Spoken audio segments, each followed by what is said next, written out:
मुझे लोगों ने बोला था कि तू कार ले लेगा ना तो लड़कियां तेरे को अपना नंबर दे के जाएगी और ऐसा ही हुआ। मैंने वैगनआर ली, लड़कियों ने नंबर बताया लेकिन 4 डिजिट का। कहती 8624। मैंने बाकी के 6। कहती भैया ओटीपी आप ओला वाले हो ना। मैंने कहा मैं तुझे शक्ल से ओला वाला, बोले नहीं शक्ल से तो आप गोला वाले लग रहे हो, और आज मेरा काला खट्टा खाने का मन नहीं है। मेरे पास फ्लेवर ही है क्या?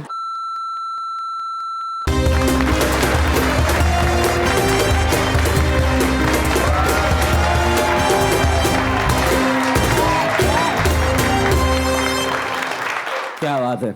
मेरे लिए म्यूजिक बजता मुझे बड़ी खुशी होती है क्योंकि अपनी तो सिर्फ बजी है अलग है, लेकिन एक मजा है ना, आदमी को संगीत सुनने का बड़ा शौक होता है। और मैं अच्छा मेरे जो पता नहीं क्या होगा, मैं जब भी आता हूँ मेरी बातें पहले इनसे होती है क्योंकि मुझे खुशी होती है कि मुझसे भी गए गुजरे कोई है। लेकिन मेरी टीम के लोग हैं, बड़े अच्छे लोग हैं और बहुत अच्छे म्यूजिशियन हैं। ये हमारे लिए बजा रहे हैं, इससे अंदाजा लगा लो कि अभी कोई काम नहीं है। लेकिन सच्चाई ये है कि जिंदगी में संगीत बहुत जरूरी है, चाहे वो कैसा भी हो। इसलिए लोग टोनी कक्कड़ से भी काम चला रहे हैं। क्या गायक है ना वो, क्या मतलब लोगों ने लिटरली ढिंचाक पूजा को भी म्यूजिशियन समझ लिया था। इसका नाम ही बजाने वाला है, ऐसे तो बजाएगा ढिंचाक। खैर मेरा नाम अमोल सोनी है और मुझे भी किसी ने बजाया नहीं, मौका ही नहीं मिला। लेकिन मैं अपनी जिंदगी में बहुत सारी चीजें करना चाहता था। मुझे बड़ा शौक था कि मैं अपनी लाइफ में कार लूं। मतलब कार एक बहुत इंपॉर्टेंट चीज होती है जब आप 4 पहिए वाहन पे चलते हो, 4 व्हीलर पे। तो एक होता ना इंपॉर्टेंट, लाइसेंस में भी इज्जत होती है। 2 व्हीलर का लाइसेंस देख के आते दे 50 रुपए दे जाके। 4 व्हीलर होगी तो कम से कम आदमी रिश्वत भी ढंग की मांगता है, शक्ल पे लगता है आप अमीर हो। लेकिन मुंबई में ऐसा नहीं है, यहाँ पे सबके पास कार है। गरीब आदमी, अमीर आदमी, मिडिल क्लास आदमी, सबके पास है। कोई है किसी के पास कार है? आपके पास कौन सी कार है? उसको टैक्सी बोलते हैं, कार नहीं है वैगनआर। और कितना प्राउड लग रहा है वैगनआर। ये बातें बताने की नहीं होती है? ये वैगनआर कम है, वो घर के अंदर एक कोना बचा होता है जिसमें हम दुकान खोल लेते हैं। वैगनआर वो है। आदमी लेता ही इसलिए बोले जब बेरोजगार हुआ पीली प्लेट ला के टैक्सी चला दूंगा। और मेरे साथ भी हादसा गुजरा, सिर्फ उसके पास नहीं। कुछ लोग होते हैं जो वैगनआर ले लेते हैं, जिनमें से एक मैं भी था। पर मेरी गुजारिश है अगर आप वैगनआर गलती से ले भी रहे हैं तो सफेद रंग की बिल्कुल ना ले। क्योंकि जब मैंने कार ली थी तो मुझे लोगों ने बोला था कि तू कार ले लेगा ना तो लड़कियां तेरे को अपना नंबर दे के जाएगी, और ऐसा ही हुआ। मैंने वैगनआर ली, लड़कियों ने नंबर बताया लेकिन 4 डिजिट का। कहती 8624। मैंने बाकी के 6। कहती भैया ओटीपी आप ओला वाले हो ना।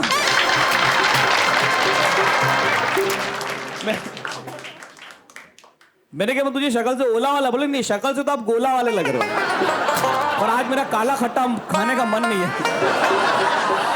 मेरे पास फ्लेवर ही है क्या?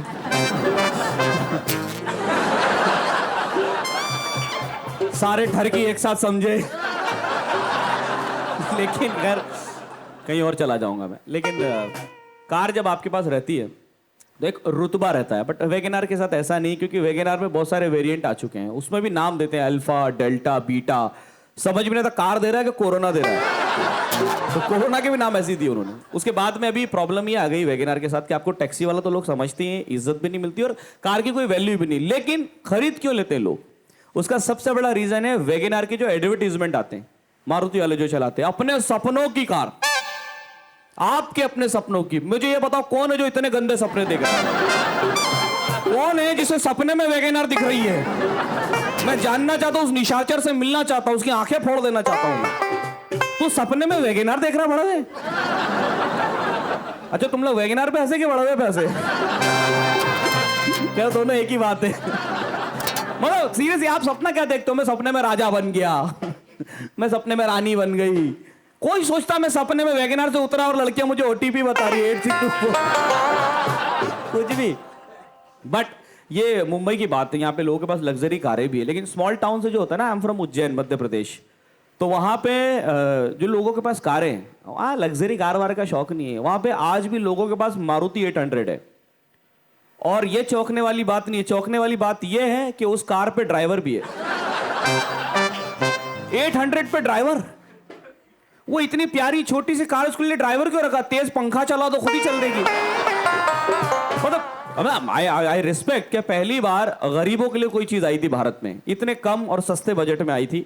मेरा एक दोस्त है हिमांशु, उसके पास भी है, बट इसका मतलब ये नहीं कि वो गरीब है, उसने वो भी लोन पे ली थी। लेकिन खैर अब बलेनो उसके पास, बेईमान आदमी बहुत कमा लेता है। लेकिन फिर उसके बाद में मैंने जिंदगी में तब्दीलियां देखी कि वहां पे ना लोगों ने ड्राइवर तो रखा है पर कंजूसी नहीं गई अंदर की। लोगों ने वो मारुति भी, यहाँ तो सीएनजी चलती है ना, वहां पे एलपीजी आज भी चल रही है। एलपीजी मतलब लिक्विड पेट्रोलियम गैस, जो घरों में होता है ना सिलेंडर, तो वहां पे पंप बंद हो गए। सीएनजी किट कौन लगवाए भाई साहब, 40,000 कहां से लाएंगे अपन? तो वो क्या करते, घर के सिलेंडर उठा के तोक लेते, कार में लगा देते। उनको मतलब ही नहीं, 15 दिन घर वाले भूखे हैं, घर में औरत लकड़ियां तोड़ तोड़ के ला रही, चूल्हे जल रहे हैं, खाने को नहीं मिल रहा है। तब समझ में आया मोदी जी ने उज्ज्वला योजना क्यों निकाली थी, क्योंकि मोदी जी के पास भी कभी मारुति थी एलपीजी वाली।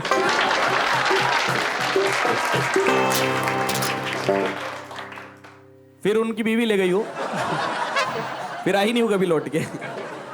लेकिन खैर जोक्स अपार्ट, मेरा एक दोस्त था सीरियसली, वो घूमने फिरने गए और उन्होंने बोला यार बहुत दिन हो गए हम घूमने नहीं गए, लेकिन हम लोग मारुति 800 है उसमें हम जा नहीं पा रहे। मैंने कहा दिक्कत क्या है? कह रहे हम 6 लोग हैं, मैं, मेरी वाइफ, मेरा बच्चा, मेरे मम्मी डैडी। तो मैंने तो 5 हो गए। और बोले मेरे दादाजी जो 96 साल के हैं। तो मैंने बोला फिर क्या करना है? तो बोले यार हम लोग सोच रहे हैं कि दादाजी को छोड़ के चले जाएं। तो मैंने कहा छोड़ के क्या जा रहे हो यार, दादा को जा रहे हो बनारस, होने साथ में ले जाओ। तो उन्होंने बोला ठीक है। मैंने बोले क्या करूं? मैंने कहा 15 दिन के लिए गैस निकाल ले, दादाजी भूखे मर जाएंगे, फिर दादाजी को मटके में ले जाना, फिर बनारस में विसर्जित कर देना, फिर उसके बाद जो दादाजी का इंश्योरेंस का पैसा रहे ना, उससे अपनी सपने की कार लेना। बोले कौन सी? मैंने कहा वैगनआर।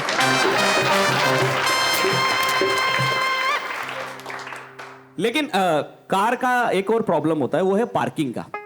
मुंबई में स्पेशली आप कहीं भी पार्क करो, आपको जगह नहीं है। मेरे पास छोटी सी कार है, मैं वैगनआर पे बिलीव नहीं करता, मैंने सेंट्रो ली।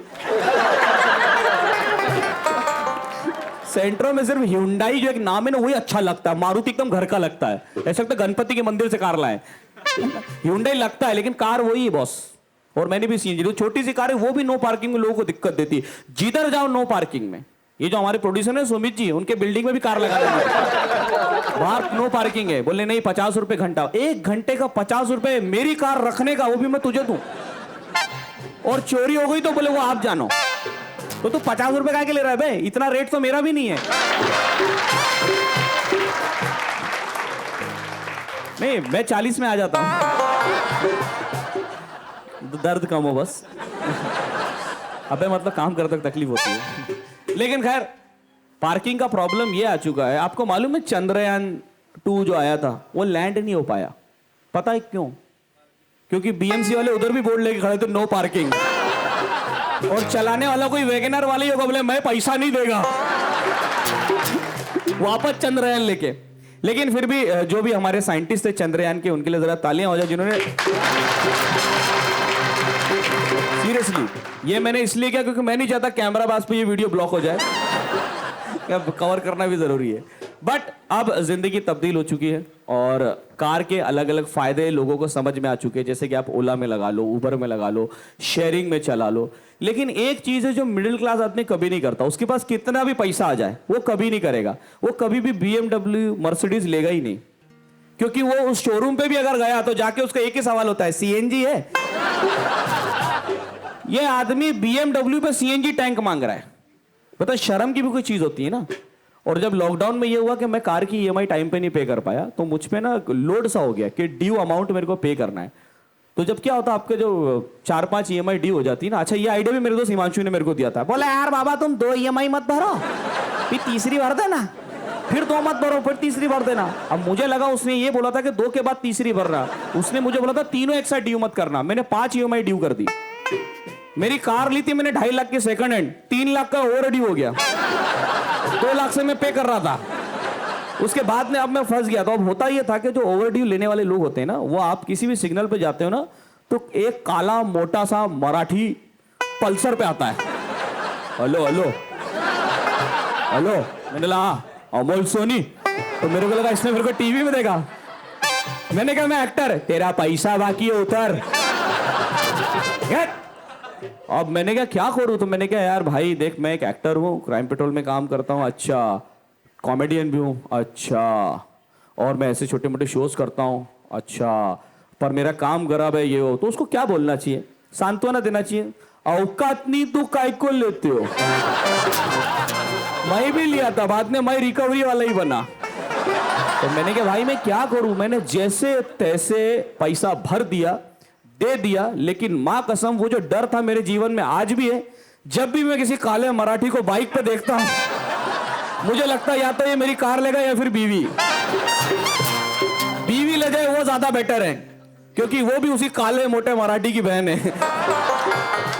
नहीं, मैं सिर्फ मजाक कर रहा हूं आपके साथ। लेकिन अभी एक जिंदगी में बदलाव आते हैं। अभी मेरा बच्चा हुआ और मेरे बेटे के साथ ये हुआ कि उसका करियर क्या बनाएंगे भाई, वो करियर में क्या बनेगा।